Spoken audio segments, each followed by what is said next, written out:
perception, reality. Objective is to keep them in sync so we can make informed decisions. Why is it important, you ask? Well, multiple research show that an average person makes about 35,000 decisions a day. Decisions that range from a very simple one, such as trying to decide whether to drink water or soda with your meal, to a very complex one where you might be trying to decide which house to buy. Regardless of its simplicity or complexity, every decision we make goes through a process that's unique to each individual and ensures that we are indeed making informed decisions. The process itself is very simple. It's information from multiple sources that we put through some sort of validation, and then we pull out relevant information we need to make our decisions. The concern or the complexity is how we validate our information, because it relies heavily on how we perceive things, regardless what the reality might be. Hence, the concept of perception versus reality. Perception is when people choose to make the decisions based on what they see, hear, or feel. Reality is when people choose to make their decisions based on facts, knowledge, and experiences. Unfortunately, most of us have chosen to live in this perceived world. Consciously or subconsciously, we are making decisions based on presumed assumptions, which is a reflection of who we are and where we come from.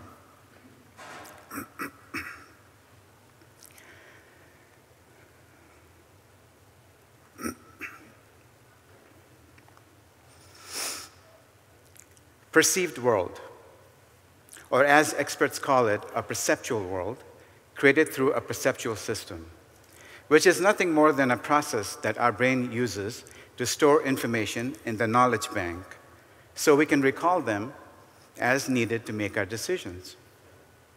There are many ways that it's flawed, which we will get to in a moment, but first, let's see how all of this works. Let's do a brain exercise.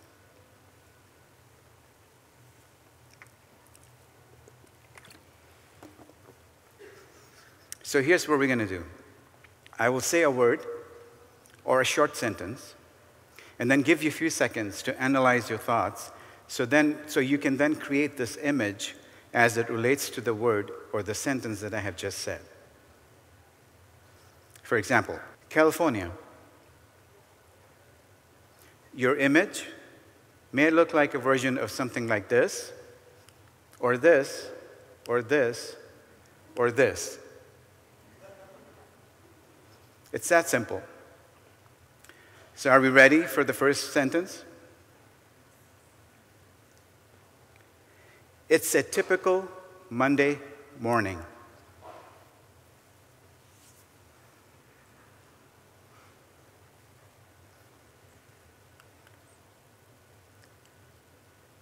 Your image probably doesn't look anything like this, for two reasons. This is something that you have personally never experienced, so it doesn't exist in your knowledge bank. Second, your focus was on yourself, so you were tapping into your own memories and experiences, rather than experiences of others, which is a typical brain behavior to put yourself first before anyone, unless you prime and train it otherwise. Okay, let's try one more. India.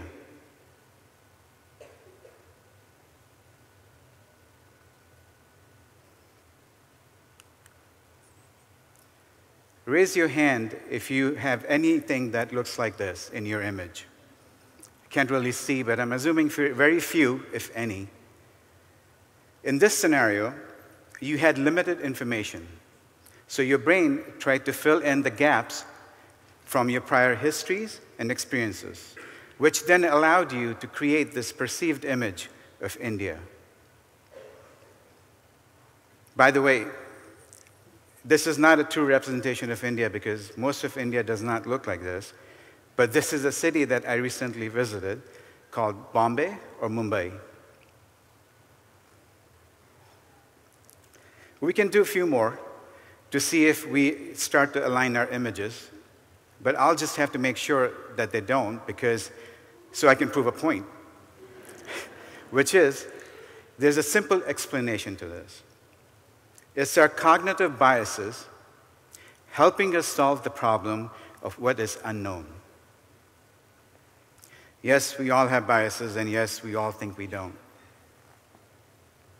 In my research, I discovered an article that completely changed my understanding of how I look at biases and possibly use them to my advantage in keeping my perception and reality in sync. Did you know that there are 175 biases that can exist in your brain? Making it as complicated to understand as it looks in this image.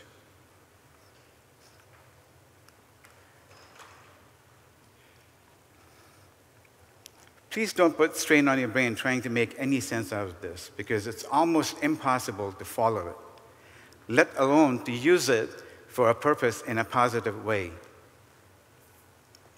Unless we look at them by the problem they're trying to solve. Then it makes it a lot easier to understand why they exist and how they are useful.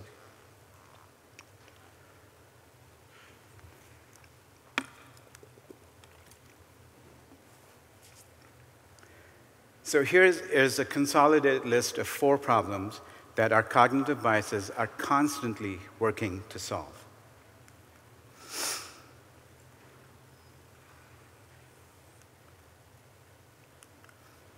Too much information. As powerful and as sophisticated our brain is, we cannot remember everything that we encounter. So it has to filter out information. Not enough meaning. We are dependent on our source for information. So whenever there is gaps, our brain tries to fill in with characteristics from stereotypes, generalization, your history, your experiences, and so on. Not enough time. Well, if we have 35,000 decisions to process in a day, we must act fast and as accurately as possible. So we rely on what we know and avoid changes, using only the information that aligns with our beliefs and values. Not enough memory. Both storage and working memory have their limitations. So we can only afford to keep information, bits of information that we think will be useful in future. These solutions to the problems come with a problem of their own. We don't see everything. Search for meaning can create illusions. Quick decisions can be seriously flawed, and memory can introduce errors.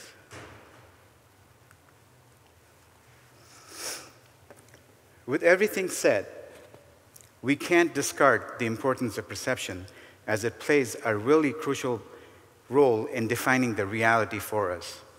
Perception and reality coexist to help us make sense of the world around us. But, just like reality, if what we see, what we hear, and what we feel is also influenced by misinformation or lack of information, perceptions can distort our realities. The person who cut you off in traffic might be trying to get to the hospital to birth of a child, and the supervisor who did not give you your raise may have just saved the department from layoffs. And the friend you thought ignored you at the party may not have actually seen you. There are many ways how our realities can be distorted. Let me share a few of my personal experiences and realizations.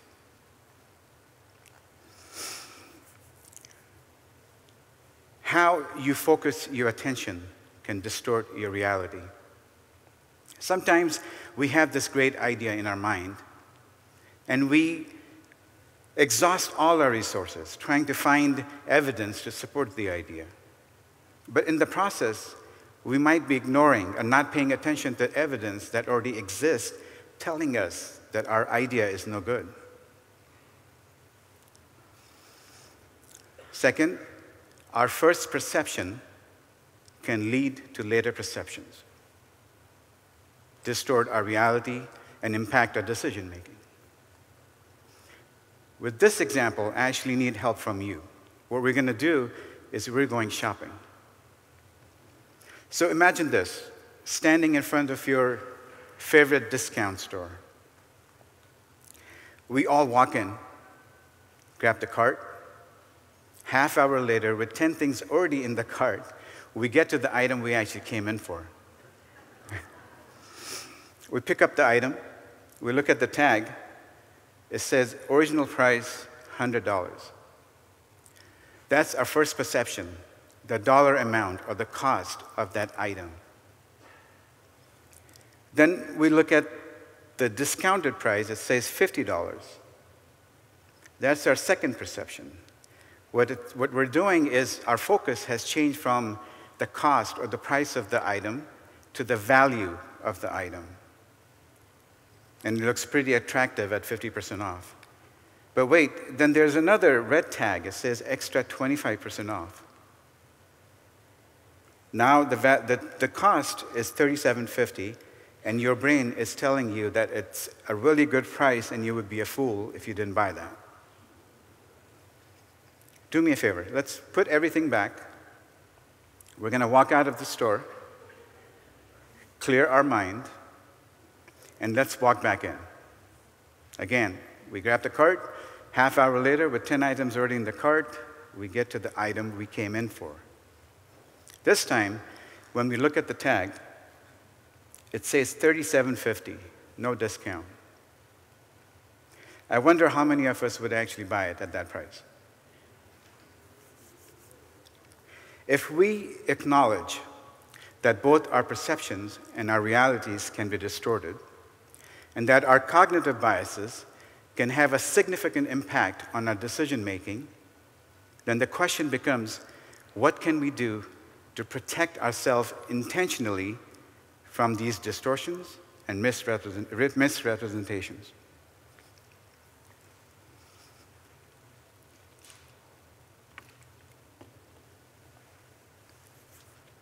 There are millions of articles, thousands of books, and hundreds of experts who talk about a wide range of techniques and practices. Let me share some of my experiences. What I've done is actually taken some of the common ones from the experts and aligned it with my own personal experiences and come up with, consolidated the practices into two categories. The first one is, have faith in humanity and give people the benefit of the doubt. Let me share a story. When I used to live in California, my commute to work was 1 hour and 40 minutes, one way. So you can imagine my level of patience with people who would drive slow in front of me. Fast forward to 2 years. I was put in a situation where I had to deliver food from point A to point B. And if you know anything about Indian food, you know there's always curry involved. I had just bought my car too, 6 months ago. So picture this, my brand new car, 3 large trays of curry, 1 in front, 2 in the back on the floor, and this is me driving that car. Really slow. Can you imagine what I'm thinking right now? I'm actually saying, I'm so sorry to all the people for 2 years that I had said things that I should have never said. That experience taught me to give people the benefit of doubt. I would have never imagined that delivering food will teach me giving people the benefit of the doubt. So the bigger lesson here is always be aware of your situation. Always be in your moment.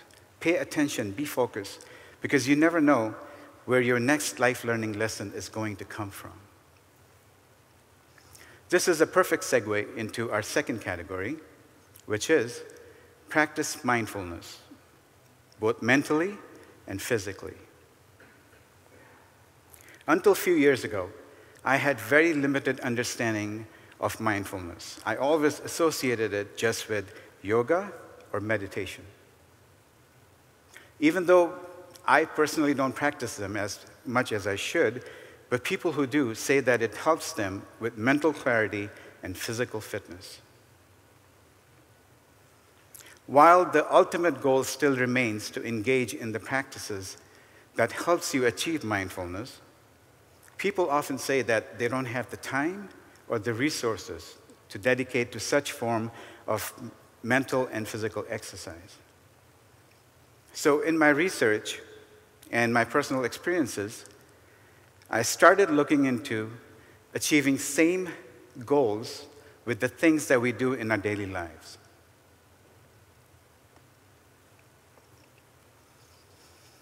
You must have noticed my 3 water breaks during the talk, but what you didn't know that they were intentional. Because every time I have to stand up in front of audience and speak 300 plus audience and speak on the stage, my mouth starts to get dry, my stomach starts to growl, and the body feels dehydrated. So those sips of water actually help me relax and calm down. And the time that it took me to take those sips of water helped me to reflect on the material that I was supposed to say, the key elements, make sure that I haven't missed any of those, so I can stay focused on the remaining of my talk. No doubt that meditation and yoga might be the purest form of practicing mindfulness, but keep in mind, everyday moments, when lived intentionally, can also provide you with mindful life. I hope I'm leaving you with more questions than answers, so you can use them to keep your perception and your reality in sync before you make your next decision. Thank you.